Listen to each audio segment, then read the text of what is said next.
go. Mirror name, you twist and turn my mind until I don't know who I am. Mirror name. Good morning and welcome to a new edition of the Arsenal Opinion Podcast. We've got a Patreon exclusive. Oh no. I mean, people think I'm doing this for attention now, and it's not. I just don't know how to work the technology. It's embarrassing. But hey, Ben, welcome to the show. We're back again. This is our second recording because the last one corrupted. Welcome to the show, Ben. How are you doing? I'm well. Glad to be back. I felt it was like the Samuel Eto'o transfer that never happened, but you kindly invited me back on the AOP. So excited to get stuck in. I'm excited to have you here. Give us a little bit of information about who you are and what you want to talk about today. Cool. Yeah, sure. So bit of background depends on the day of the week. So I've got a portfolio of interests. So one in the clean tech space, developing a digital platform for the circular economy, which has a mission to design out waste and single-use plastic by leveraging Internet of Things, machine learning, and blockchain technology. And then second, which is more of a passion project of mine, Compass, which is effectively the Duolingo for mental health and wellness by providing a zero barrier entry to improve one's mental fitness and well-being. And then the third pillar is really around research and consulting and connecting with leaders in sports and sports tech to collate best practices and trends. And that's effectively how we first got talking. You're a busy man. And extremely sharp Arsenal fan. Tell us about your origin Arsenal story as well, because that's the rite of passage on this show.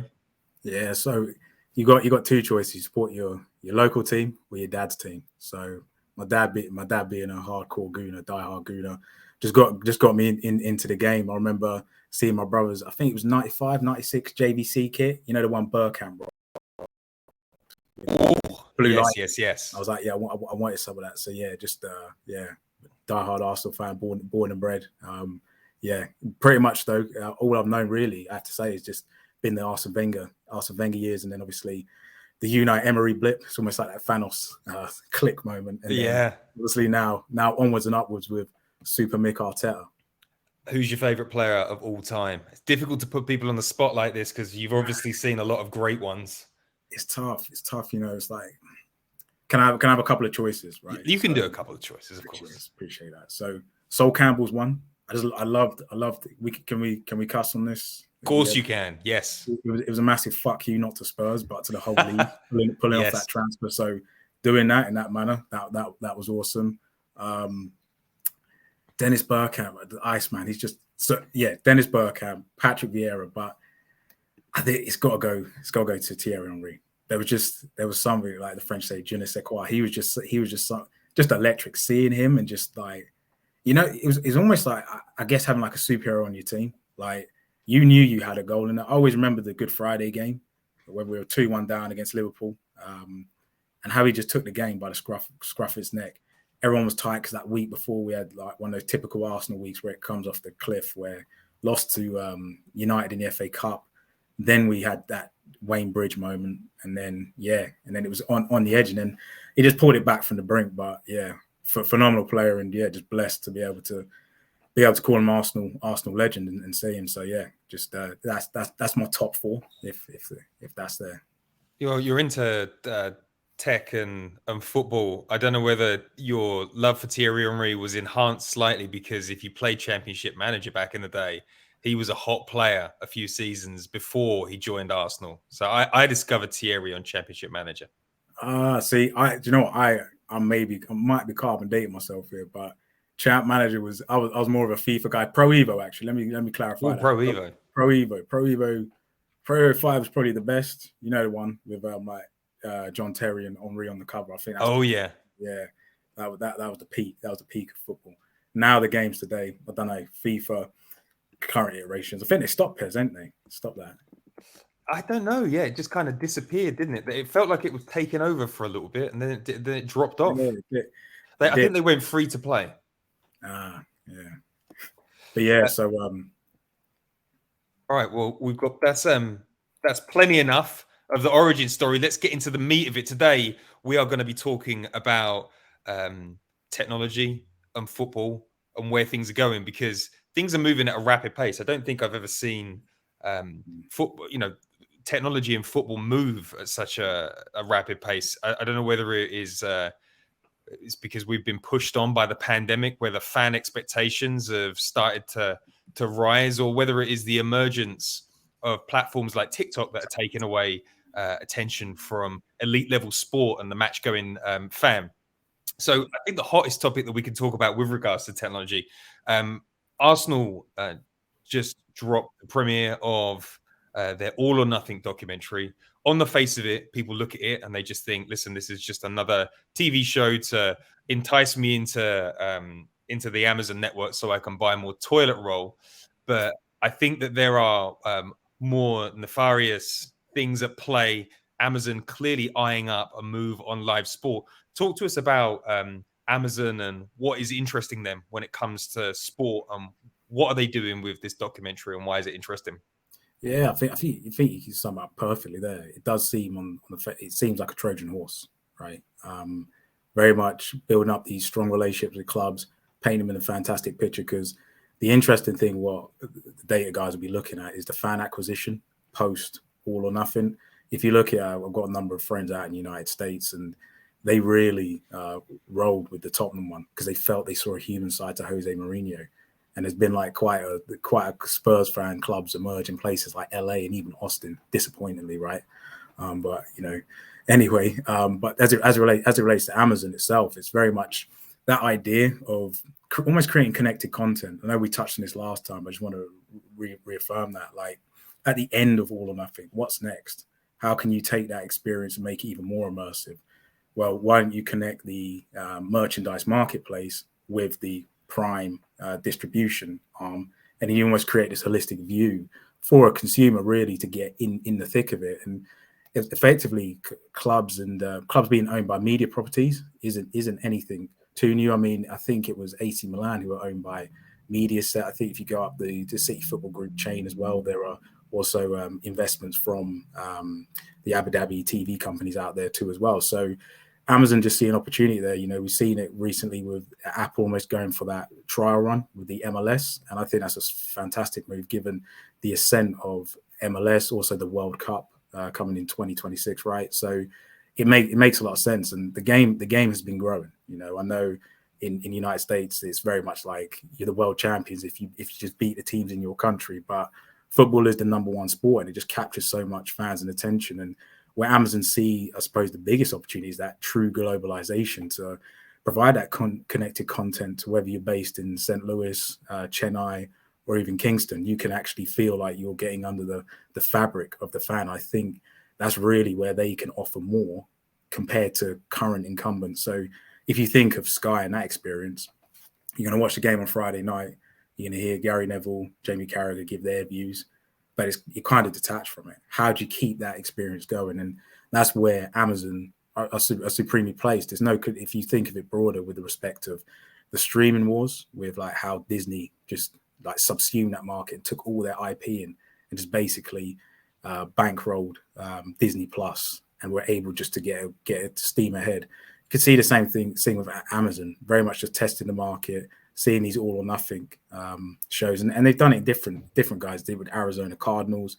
I think they did it with the Rams as well. So it's a proven model, and I do feel there's this convergence between US practices embedded into the UK game. Are you surprised that an Apple, a Facebook, or a Google haven't moved hard at Premier League rights yet? Or actually, they haven't moved at any rights. Like, there's no major league that's been picked up by one of these streaming giants. Do you think, is there a reason behind that, or do you just think it's like you say, go in when you understand it? I think that's it, right? The economics of a move of that magnitude. I mean, I think, if I'm correct in remembering, but BT's rights, the latest bid for the Champions League. I mean, Amazon got off the back end of that, so they're already making that move on the Champions League. But I think it went into the like 1.8 billion. So that's a significant outlay, and also it's understanding this, and that's what a lot of big tech has always been phenomenal at. Again, understanding the consumer, right? And then press in play on that. So I do think it could come downstream, because if you look at the traditional models, you pay a subscription model, but what do you get?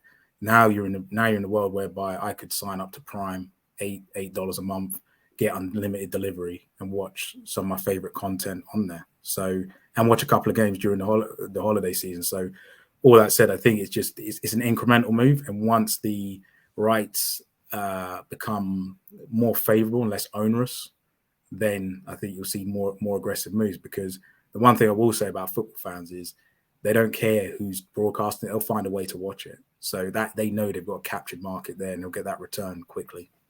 Yeah, it's interesting.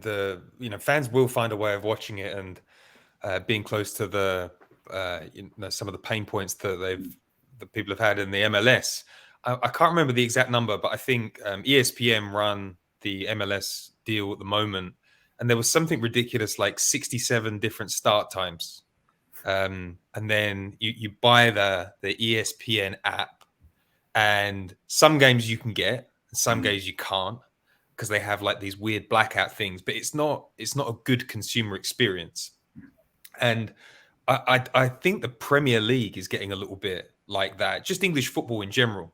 Like even in America, used to be. Well, there's never been that you can get it all in one place, but it's on NBC at the moment, the Premier League, and you go there. I can get all the games. I can go through the app. I get the replays. It's quite a seamless experience. Premier League it's a little bit all over the place. I feel like you have to have, if you are an avid fan, you have to have three or four subscriptions going if you want to see your team all the time. Yeah. I wonder whether that's advantageous from a financial perspective, because you'd think that someone like Amazon could just come in and say, we're taking every single Premier League game and it all runs through this app. The Apple are doing that with MLS. Yeah, they're going to buy the whole thing. That interestingly, the MLS will run production. Apple will run distribution and all of the bits that run around it. But I wonder whether it's cheaper to break off lots of little bits around the world, because if Amazon came in, you'd imagine they'd say, hey, listen, we are the global provider for Premier League, all out. Yeah, it's really interesting, because it really comes down to the economics of it, right? So if you think of the infrastructure costs, the setup costs, and because it is so fragmented, the user experience is diminished, and people looking for value for money, it's a tough time, right? Obviously, we're likely to be heading into a recession by all indicators. And frankly, if you like you said there, the current subscriber stack is, if you want to watch all Premier League games, you need BT Sport, Prime, Amazon Prime, and you need Sky. Now, rewind the clock back 10 years ago, that wasn't a possibility. But I do think the modality and the distribution of content, you are going to see people just fall by the wayside, because it's just scaling so much. I mean, the cost in terms of the Champions League rights itself, like Amazon in a position where they can afford to make those bids. I do think if you look at how like fragmented, if you look at like Disney empire, right? How now they obviously own Fox, and part of that deal they actually broke off from the B element. But I think old school legacy players like that, they're the ones who have to move fleet of foot, because the way Amazon distribute their content, it's not much different. And if you said to me, I'd pay for the Prime subscription like £80 a year. If you said to me, if I could get 25 games for double that, 160 quid a year, I'm doing that, because it makes sense. Okay, let's shift up a gear. I have worked in technology or around technology or trying to exploit technology for most of my career. But there's always a point where you become too old and you're dated and you're a curmudgeon. And I'm wondering whether I've got to that point. I don't think I have, but I do want to ask the question. Let's talk this out. What the fuck is Web3?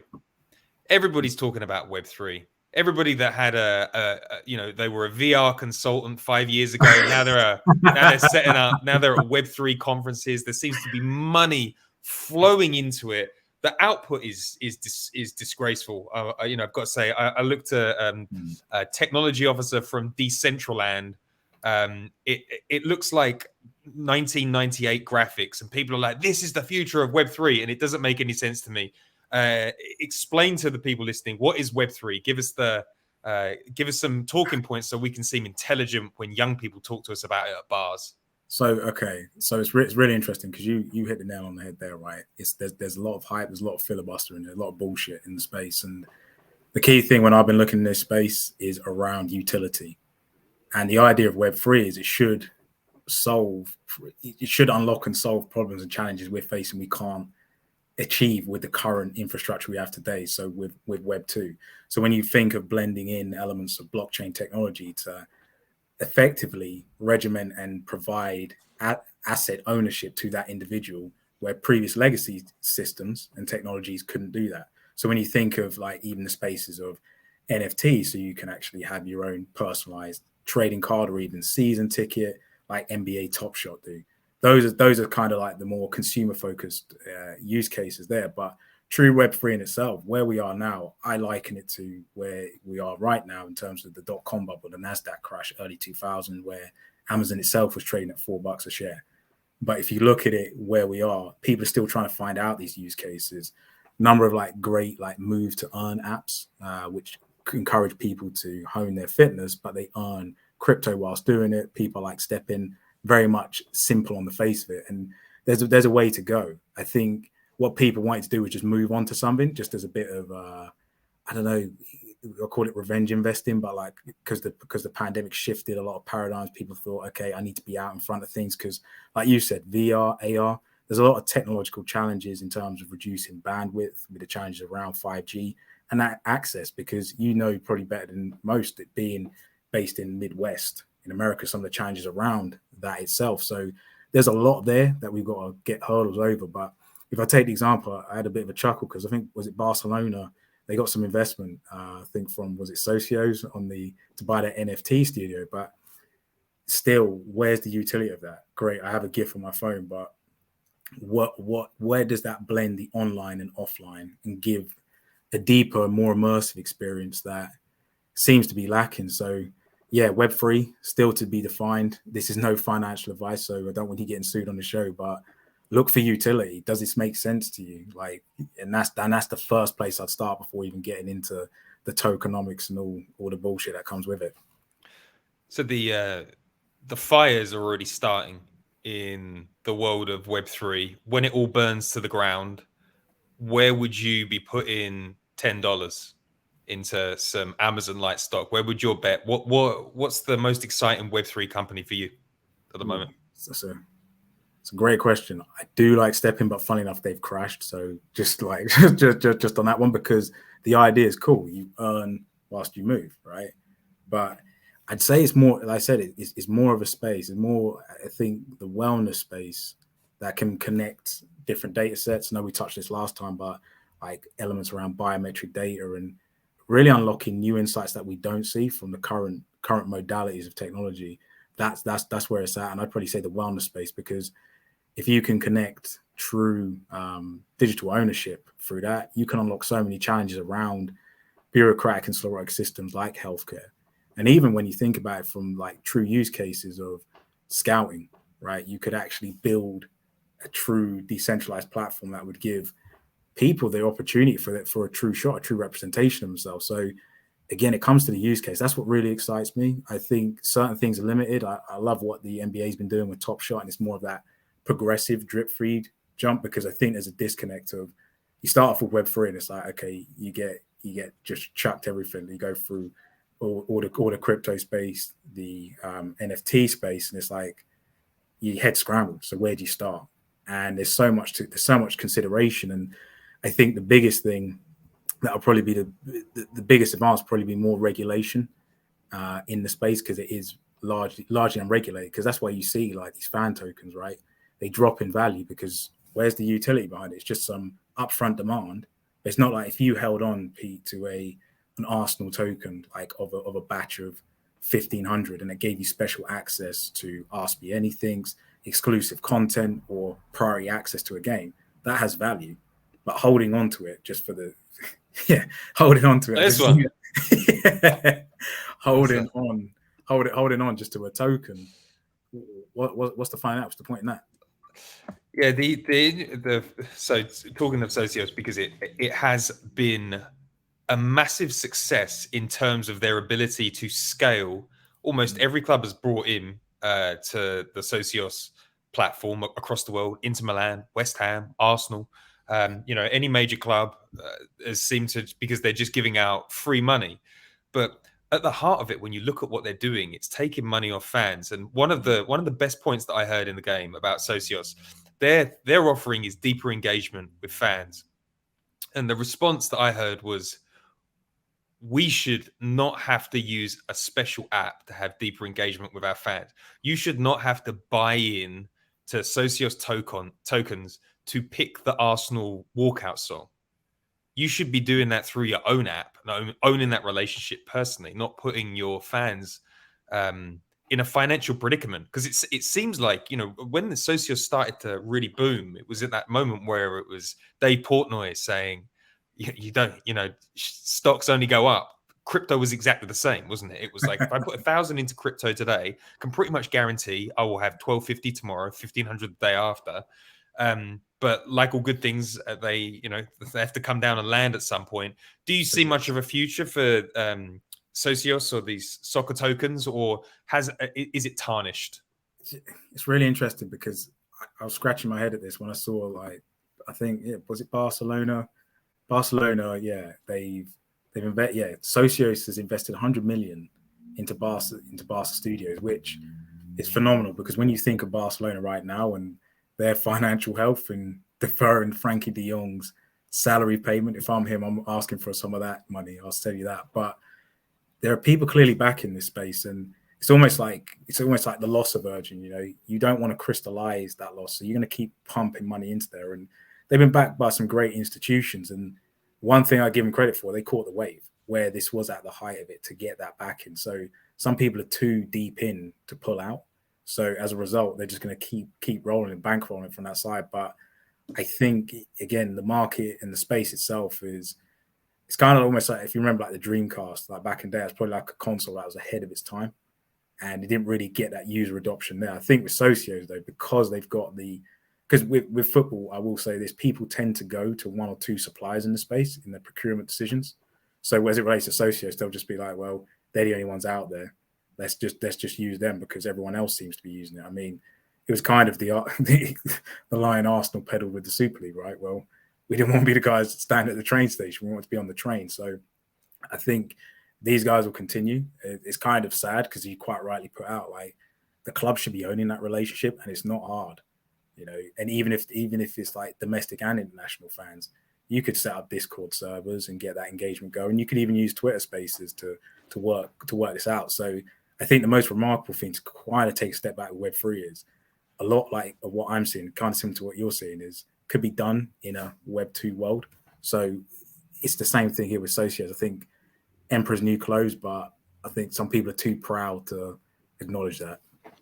I pitched an idea to a VC group once. I wasn't young either. I don't know. I was like 29 or something. So I'd been around and been working in advertising where you're supposed to be able to communicate your ideas clearly and concisely. And I got destroyed in this meeting. Like probably the worst meeting of the last 10 years. Absolutely. They ripped me apart. You're like, Jesus, man, they've torn me limb from limb. But the one bit of advice that they took out of it, they were like, if you can't explain your idea in a single sentence, it's a shit idea. And so now when I'm looking at these new technologies, I always try and sort of wrap it up in a single sentence. I looked at the Socios website, and I could not give you a one-line explanation of what it is.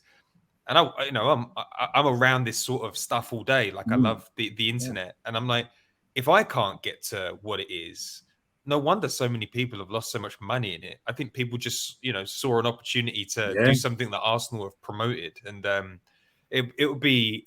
There is definitely the thing with all of these things is it's like, listen, we're going through a bad moment, but like you say, there are too many smart people in the world piling into this with human capital and money for something not to come out the other end that is interesting, useful and tangible. But this particular platform hasn't really nailed it for me. I'm not really sure what it is. Right, so let's move on to something that I know that you are quite passionate about, because we spoke about it on the failed podcast last time. I know that one of your passion points is biometric data. When we spoke last time, there wasn't a use case. I'm not sure there's a use case right now, but Manchester City have released a special scarf that monitors biometric data. I saw it, and obviously I was like, that's really fucking cool. I'm not really sure how they're going to harvest that data, but it did give us a nice segue into like, talk to us about biometric data and what the future is there. Are we going to see more biometric scarves? Are there other use cases on the pitch? What are we talking about? You know what? Like, it tells you how quick technology is moving. Because last week we spoke about that, and scarves weren't even in that conversation around biometric data. So there's that point. I just think of the snood back in the day where Sam and Nasri used to rock that one. Yes.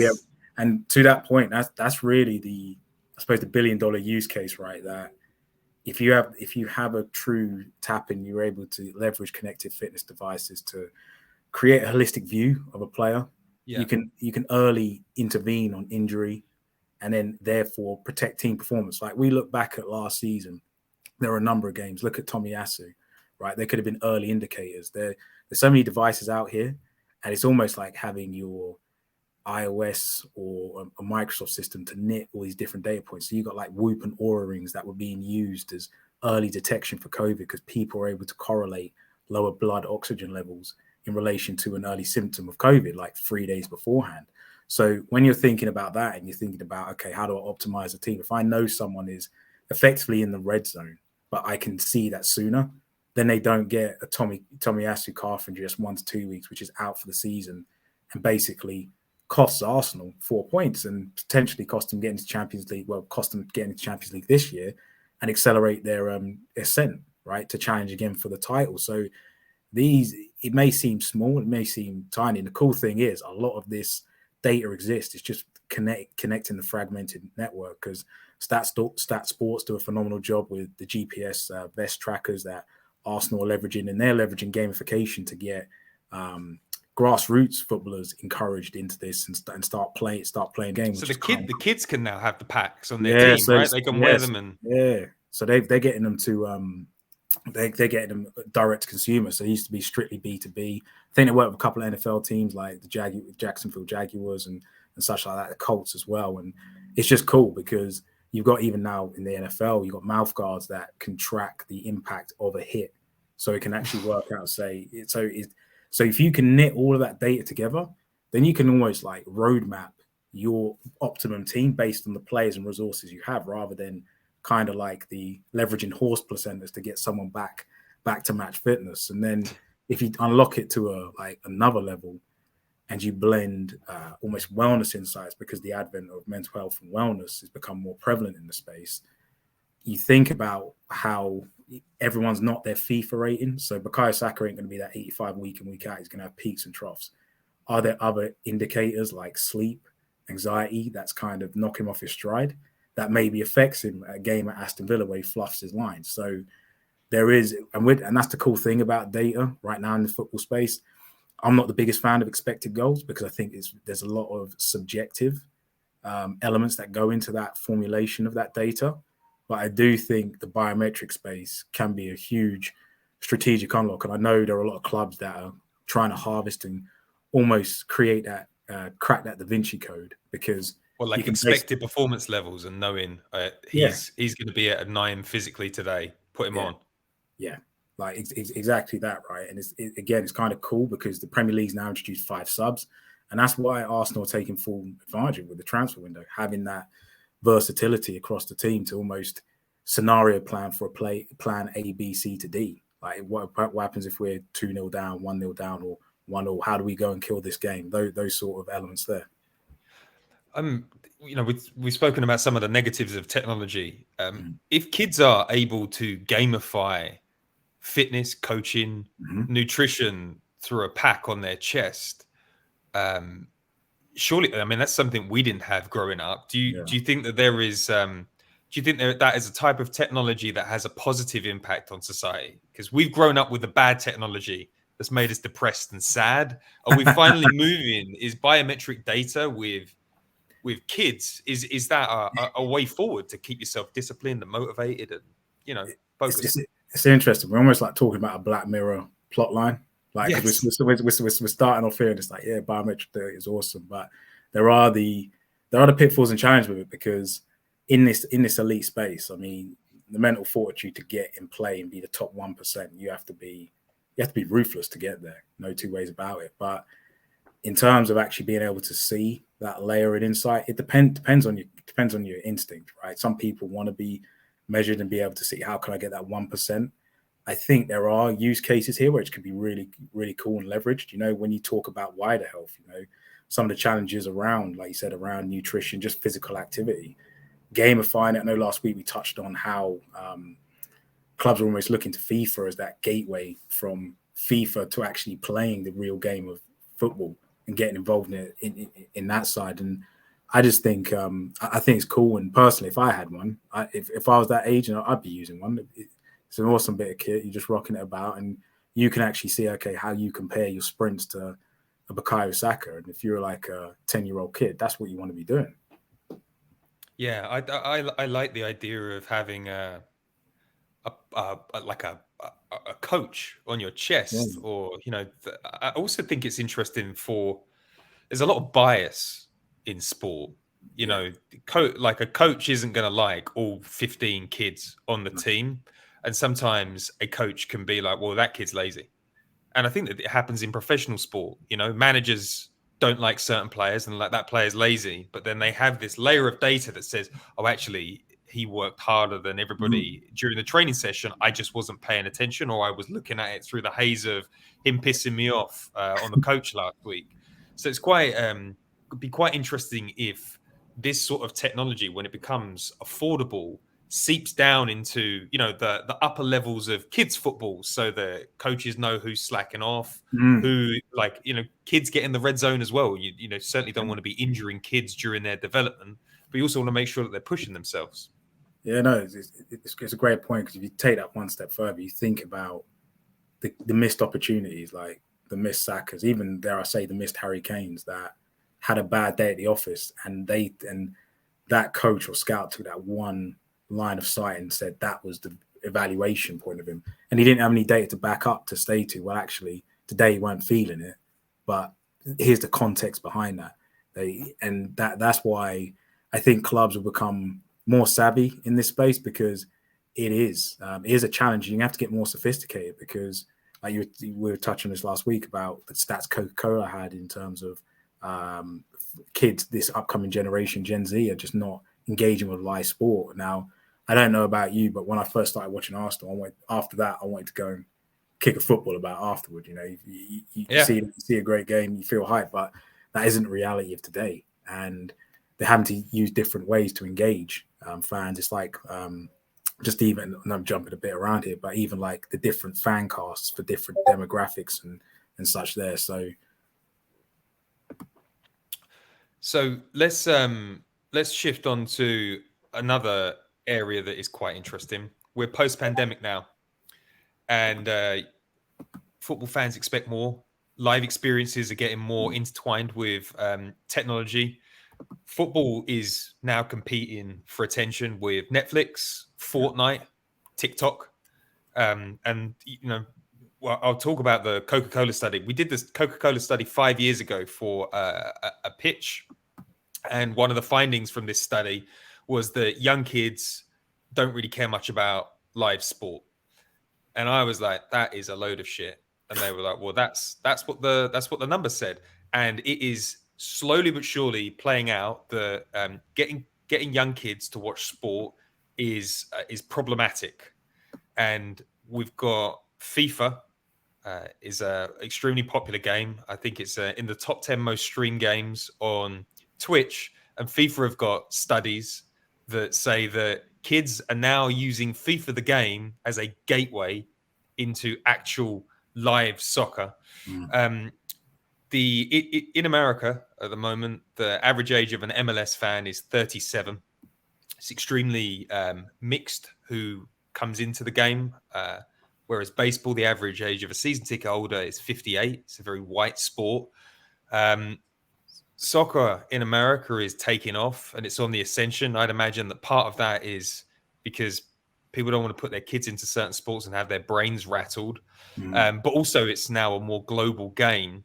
Average age of a Premier League season ticket holder is 43. It's very expensive getting into the ground.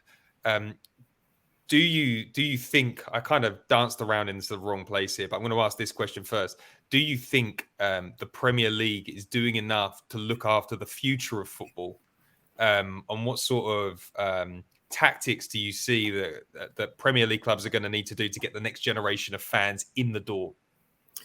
Yeah, it's could be here for like hours on this one, but to keep it kind of short on here, I think it's taking the first bit. So the Premier League itself, it needs to do a lot more, because as the stats you just outlined there, right, it's spot on.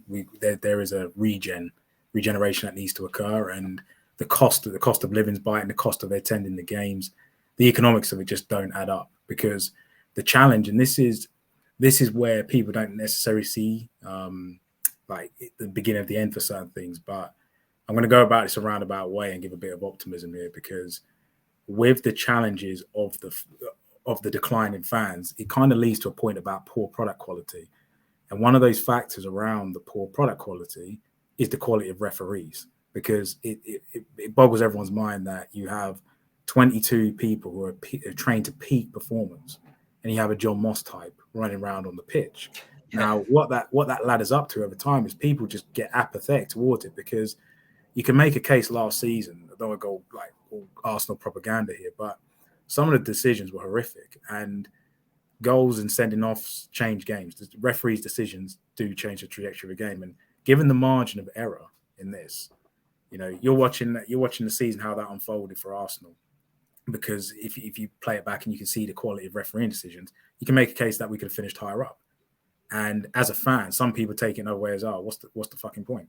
Why would I continue with this? You add in the cost of things, it just doesn't become a priority anymore.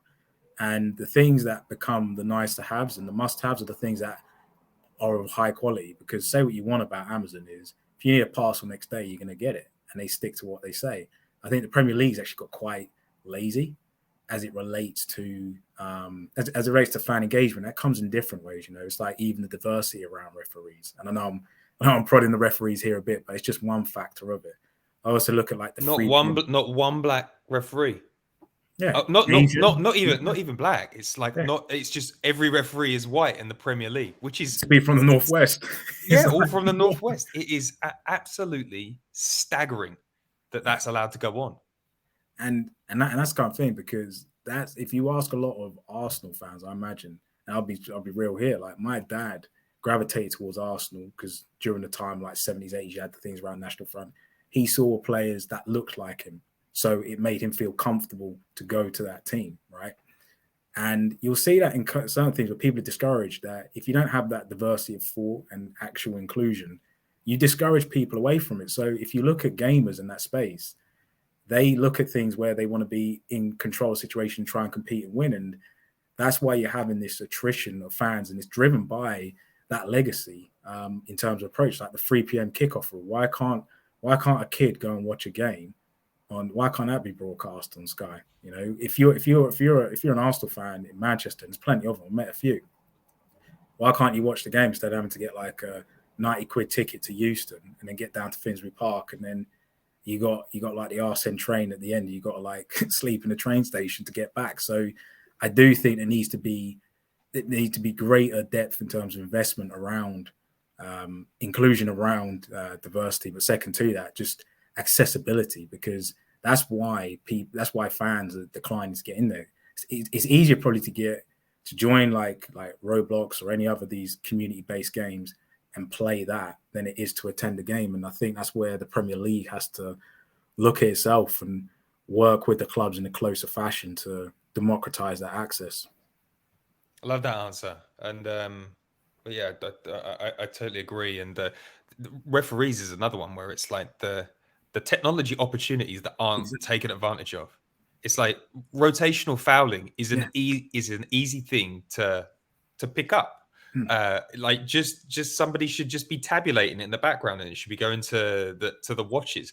Like there should also be analysis, like there should be like an opter for foul play, and then the referee should know. Listen, this player, Mane, he throws his elbows in, he leaves his feet in, and then he pretends it's an accident. It is a problem, and he's going to damage someone. Harry Kane, he backs into players, and he's gonna break someone's neck at some point.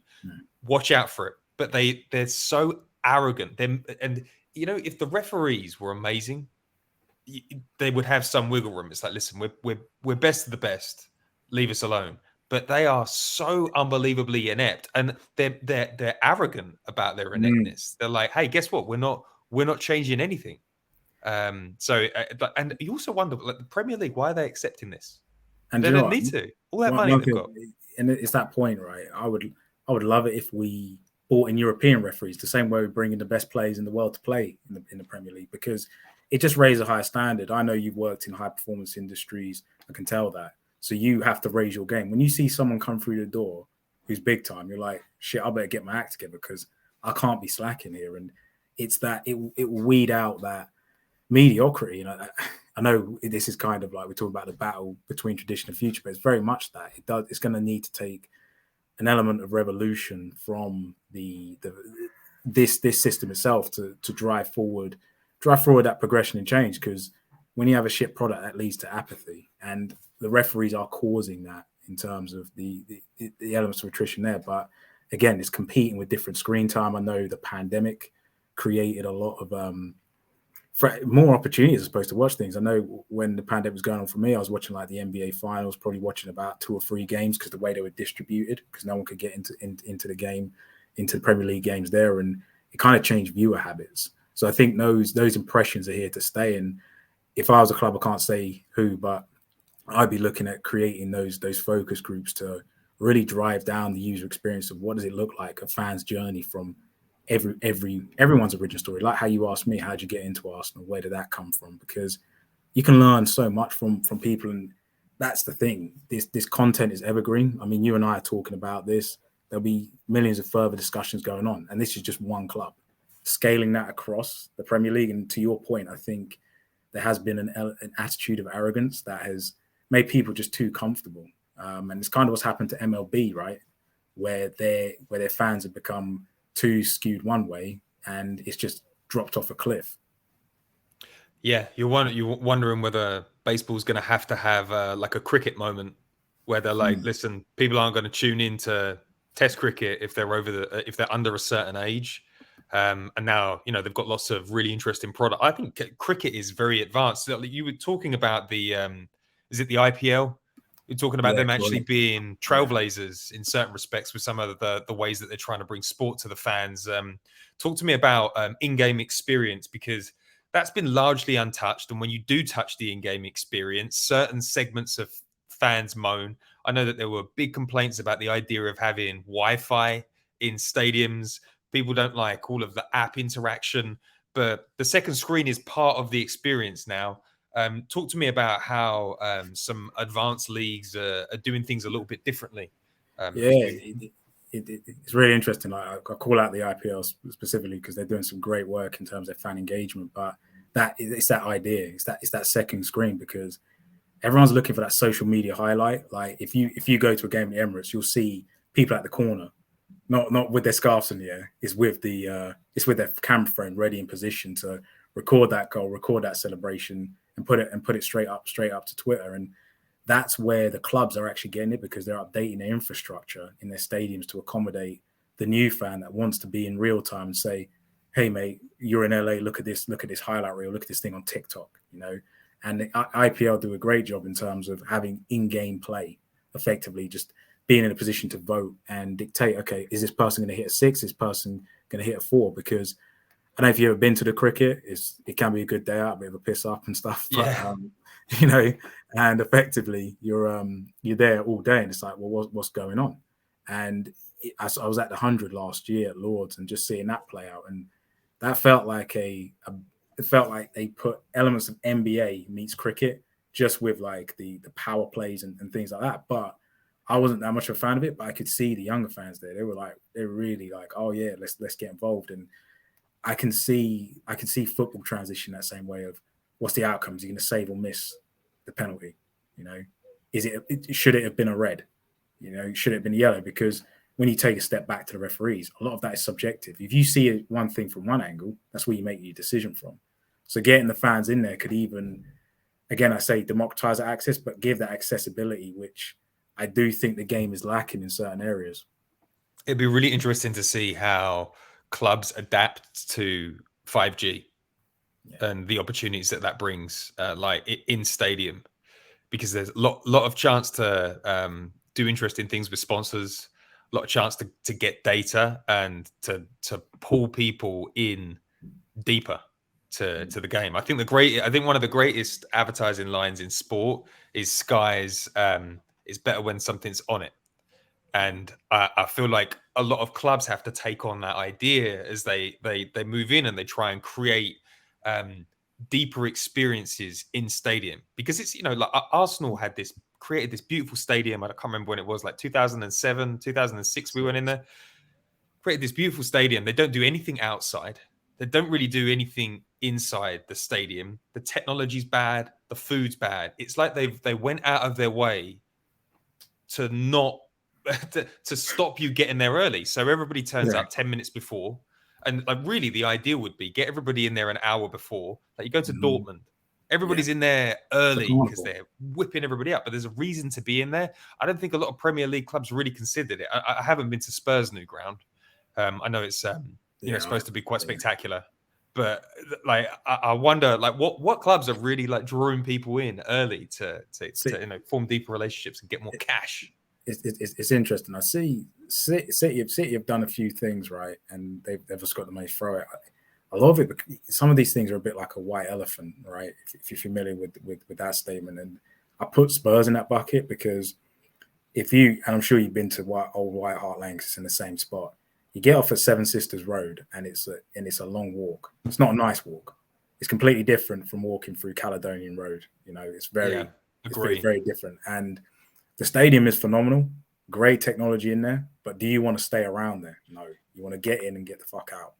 True. And that's kind of the inherent challenges. That's why, like you, I'm kind of with Arsenal. There's such a huge opportunity, because if you do your Arsenal walk, mine kind of kicks off like in 12 pins, go to the Bank of Friendship and just amble down Holloway Road that way. That's a nice experience, and I think you can almost create that carnival atmosphere on the way through. So, because you see it with the stalls out on match day, it's a great vibe, and the fans themselves almost have kind of cultivated that marchway in there. But if they had a reason to go there sooner rather than take that extra pint or such on, you'd see that greater level of engagement. But there is a lot of focus. But I think, in transparently speaking here, it's probably the wrong people giving that feedback, because they're looking at it from a perspective of, okay, how can we make money rather than how can we create value? Because that's what it comes down to. Because if you want to be there sooner, you say, like, you're meeting your mates. Well, you start off in the pub rather than you could go into the ground sooner and be in the concourse and get served there. So with all of that, I do think it's again, these areas for room for improvement, because it creates those accessibility barriers, which I do think is warding off future fans, because the cost of it, and it's like, well, I spend all that money, what am I getting for it? I could get a crap performance, the ref could F up the game, and then I'm left with some dry out hot dog for all my troubles.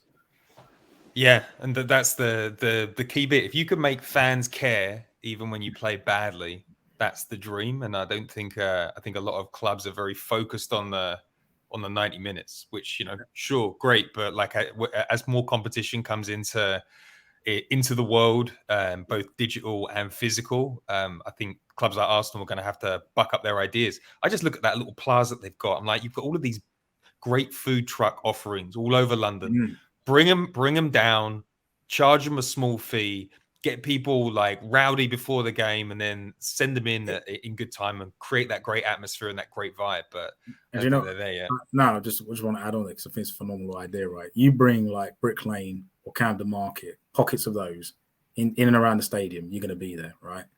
And that's none of that. And that's nothing to do with Web3. But if you wanted to even chuck a Web3 utility in there, if I'm a Socios token holder, then I get like a discount on that purchase and product. And that's why I say, like, wind it back to that point on Web3. It's not hard because it's about the utility behind it. And it's even like here, a lot of these, what I find with football at the moment is, whilst there's so much going on around it, there's so much more to explore. And it seems that there's always a zeitgeist. I feel the last couple of years it's been expected goals, and people aren't looking at the full chessboard to say, okay, where these pieces play and how do I actually unlock a true activation strategy with my fans, that whether if you go and say, let's take Arsenal, for example, you're going to have an Arsenal experience. What does that look like? Chart the pathway. You get in and around the stadium. What's your almost Arsenal walk, if you will? How long do you stay there? And that's it. It's more of a war for engagement than it is a war for money, from a war for commercialization, I should say. Yeah, I mean, that would be quite interesting, tying that Web3 into the problems that Arsenal had with their rewards program and trying to make everybody spend credits on rubbish. And it's like, if you could get Arsenal rewards and you could spend them in places, you get beers with them or whatever in and around the ground, I think that would be an exciting utility, and it probably make people a little bit more invested in those programs. Well, it's easy to understand, right? That makes a lot more sense to you. That's the kind of elevator pitch there, rather than, I've got to get an ERC token and it's regulated by the Financial Conduct Authority, and you're thinking, what the fuck is this? Exactly. All right, Ben, before we go, I wanted to talk to you. It's Wednesday. Our first game of the season is on Friday against Crystal Palace. How are you feeling about the window? Do you know what? I feel great about it. I think I know we spoke last week. I think I'm still sticking with that. I think the Zinchenko move was a phenomenal move because we finessed United. That's the only way to describe it, because they've had to pay over the odds for someone that who probably will be a fantastic player, but he's got to be. And we've used that resource to build out the depth of strength. I mean, all signs are pointing to Tielemans because we're clearing the decks. We've got Leno out the door, Murray out the door. Maybe Maitland-Niles maybe going to Forest. I know that one's been dragging a bit, but that might unlock some more capital. But what I love most is we haven't waited on contingencies in the past where this player's got to go, or we're going to hold out because this player may stay. And we just acted like a true club, like a professional club like this time, and had a plan, executed it. So, and I think that vibes into the season. You work in, and it's no different than working in like top corporate organizations where that flows through. You have that level of execution. Everyone feels that 10%, like you got your chest out. You're more puffed up and ready to go. So I don't know. I mean, Palace. I'll say all this. We get slapped up because Patrick has done great work there. Brilliant job. Said, I think this could be like our 2007-8 season where we was just so close. We had a few things go against us and run out of steam in this way, because no one's looking at Arsenal this season, this window, as a banter club. No one's laughing at it. Everyone's like, actually, you've only probably got one player who's not with the cause in terms of Pepe. If you look at probably the true core team, he's not really bought into the vision. But to have that buy-in, that's great. And the Amazon documentary is going to look like a masterstroke, because people are going to see a different view of Arteta, more so of Edu, and just see, okay, we misjudged these guys. And I mean, Gabriel Jesus, I wasn't sure because I thought everyone's going for the tall guys, Haaland, Nunes, and he just looks electric. Looks like a new player. I know it's pre-season. I sound like a fool for saying this, and maybe it's because he's playing for my club now, but I didn't think he was that good. I know it just sounds like, I know some of the finishes he's been doing has just been phenomenal. A little bit of a technology stat, kind of. The most used player in FPL history, Gabriel Jesus, this season. That amazing? So it's like a bipartisan view. Everybody in the world that's playing fantasy is like, I think this could be a big season for him. Yeah. It reminds me a little bit of people kill me for saying it. I think he could be like Luis Suarez for us. I love the aggression. I love the chip on the shoulder. I think he's got good leadership skills. I don't think he's got any of the bad bits, but the way that he moves and the way that he sniffs out opportunity and the way that he can just create from a standing start. I mean, we haven't had a striker this equipped for the Premier League since, I don't know, like Robin van Persie. Yeah, I mean, that complete, because I look at, my brother is a huge fan of Olivier Giroud, and he's always said to me, if Olivier Giroud was in this system, he'd probably be like top scorer just because of the way in which we create chances. But I think Jesus, I can see that because he has that dogged mentality of, and it just radiates around the team because he's leading that press from the front. Because I'm a big Martinelli fan, but he seems sometimes he's like a dog without a leash sometimes because where he presses, it's not tactical. It's not the most. You love it as a fan because you see the passion, everything, desire. But with Jesus, who's that more seasoned, and he's a 4-time Premier League winner. I mean, it's just exciting when you think of that front line. I mean, the versatility. I mean, people haven't even really spoke about Fabio Vieira, and I thought that was just crazy. Like doing that deal was just like we're buying someone that is likely to go to somewhere like a City or a Liverpool a year later, and we're swimming with the big fishes. So I think if you're not, again, I don't want to be like true propaganda here. You know, I have my frustration for the club like anyone, but this summer I think the execution, the excitement. I mean, I'm going to Crystal Palace thinking we will win, not like thinking, oh, like it might be a draw, it might be this, you know. Because I look at the team, look at the depth of it. That starting 11, that is, compare that to what we had against Brentford. It's just night and day. Yeah, and the squad feels balanced. It still lacks experience. I think we've actually aged down the squad with some of the older players going, but it feels balanced. I mean, we're going into Crystal Palace on Friday without Smith Rowe, Tomiyasu, Kieran Tierney. Last season, you're right, that's killing us. That killed us against Crystal Palace. Yeah. So to have the players of the quality of Zinchenko and Jesus to come into the side and bring that winning mentality, like everybody know, like when you are going to war with people that are battle hardened, just gives you that little bit of extra confidence. And I'm really happy that Gabriel Martinelli seems to absolutely adore Jesus versus seeing him as competition. And I'm also pleased that Eddie Nketiah, I think he's going to score more goals than Richarlison this season. So that's I'll give you kudos for that because you put your neck out on the line. It's hard. That's a hard position to do it publicly. You said Eddie was going to bag, and he was incredible on the running. But one question, just one thing I want to just point out just on there. You'd say like we de-aged the squad, but when you think about who we've de-aged with, I would consider Gabriel Jesus more experienced than Alex Lacazette, right? Because if you think about the 4-time Premier League winner, played in Champions League. I think he played Champions League final last year, the year before, semi-final. He's been there, done it. He's played in immense pressure, and he's played with a different type of pressure where he was coming true from an impoverished background where it just gives you just a ridiculous desire and hunger, similar to how Suarez had it. So those parallels definitely could materialize. So whilst on paper we have, I look at, again, like Zinchenko, like, you know, who we had, I mean, coming into the squad from that perspective, again, these are people who are hungry and like you said, they've got a chip on the shoulder, want to prove something. I think the most exciting thing is they're spending their best years with Arsenal. It's not like you're 29 and it's questionable. This isn't like picking up Gallas or Petr Cech. We're moving on. Yeah. Ben, it's been an absolute pleasure having you on the show. We'll do this again. Where can people find you on the internet? Well, good question. I'm mostly on Discord. So Ben Campbell 1914. So if you type that in, you'll find me there.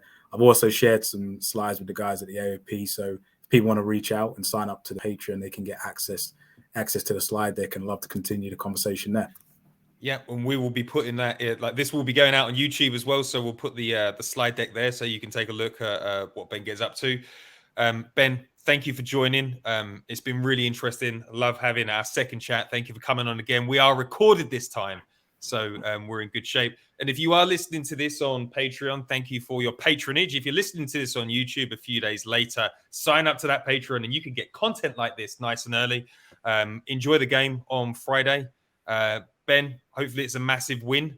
And you and I will catch up soon. And on that note, I'll say ciao for now. Cheers, Pete.